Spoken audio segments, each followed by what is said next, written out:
isolation or isolation? Which one is correct?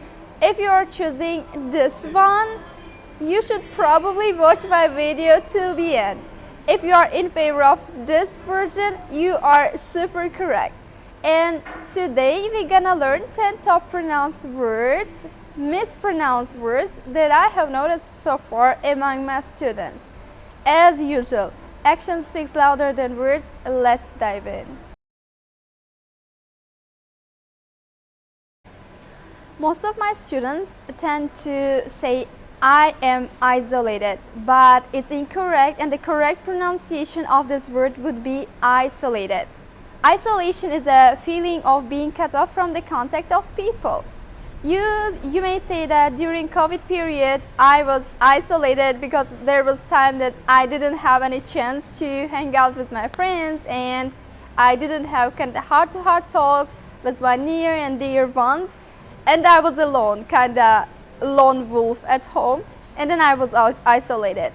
And of course, moreover, when you say that isolated place, that means it's a kind of remote area, and isolated, isolation, the correct pronunciation.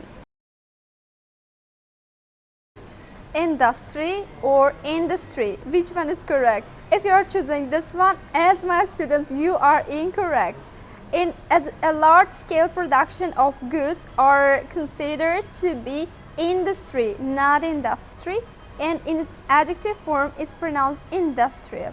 Industrial production has increased twice, and you can say that Uzbekistan is known for its agricultural industry, not industry.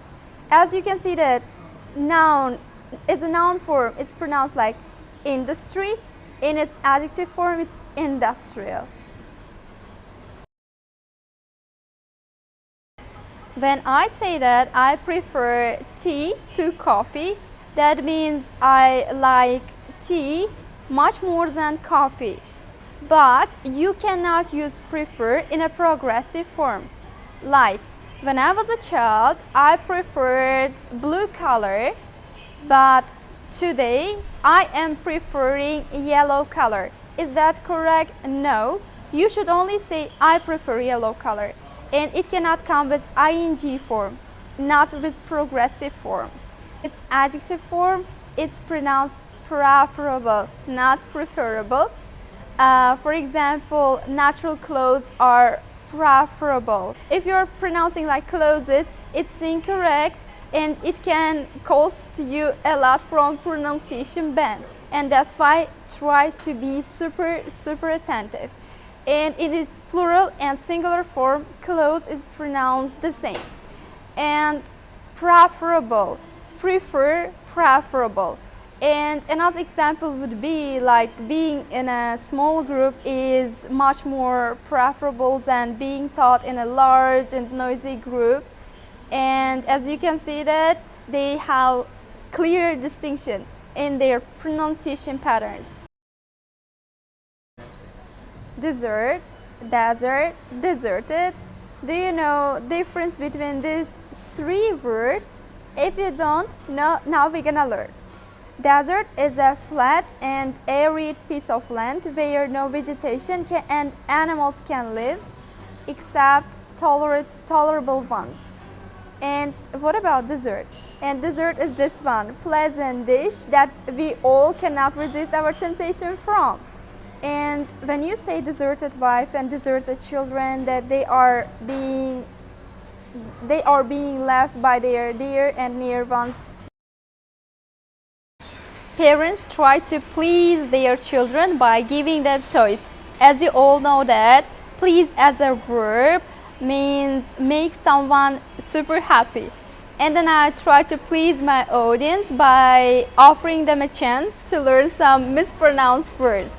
And please, the same word used in a different context. Like when you are so bored, you offer your friend to go somewhere, and then your friend simply rejects all of your options.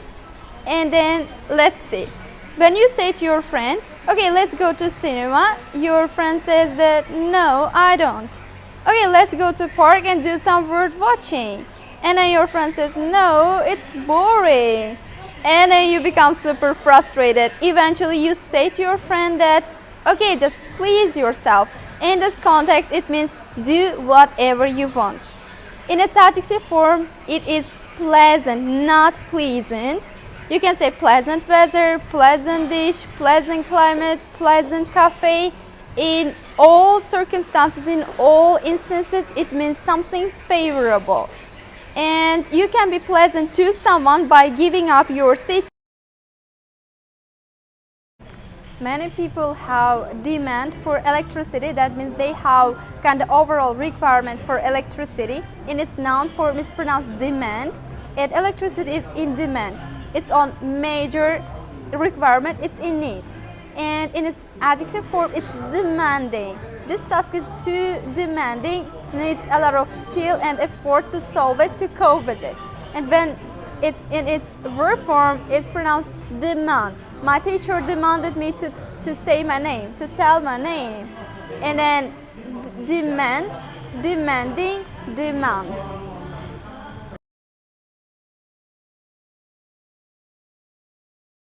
When you say that, it's a recipe for housewives. It's a book that contains a set of instructions for cooking. But what about the receipt? It's a check that shows that you have already paid for product that you have already received.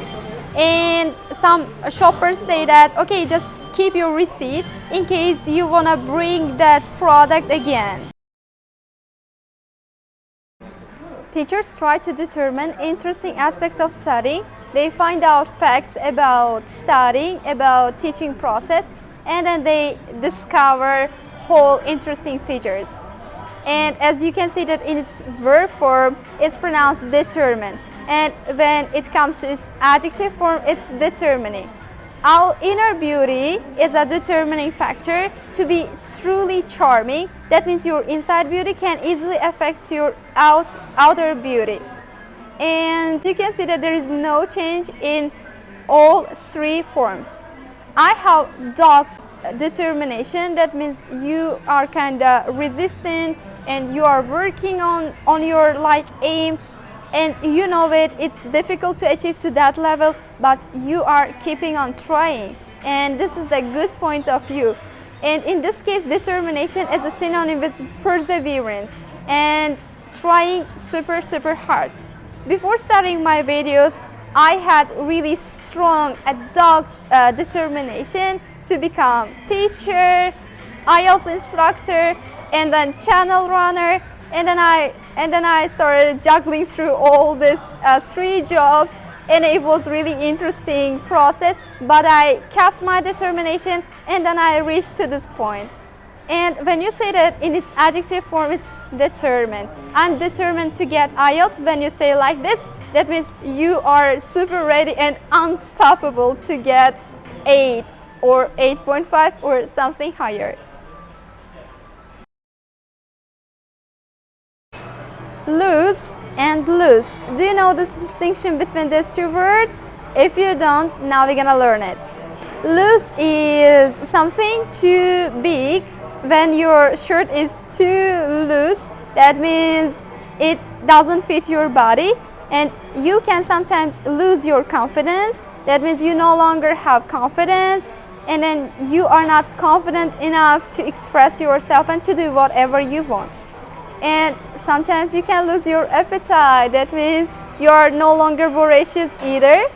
And when you lose your job, you no longer have job, and your friend comes and says, okay, don't lose your heart, don't lose your hope. That means don't be so hopeless and sad, because there are already jobs available. And you can lose your weight when you are kind of obese or chubby. And if you are interested in my videos, please subscribe the link down below. If you have so many opinions about pronunciation rules, you are free to share your opinions in comment section below.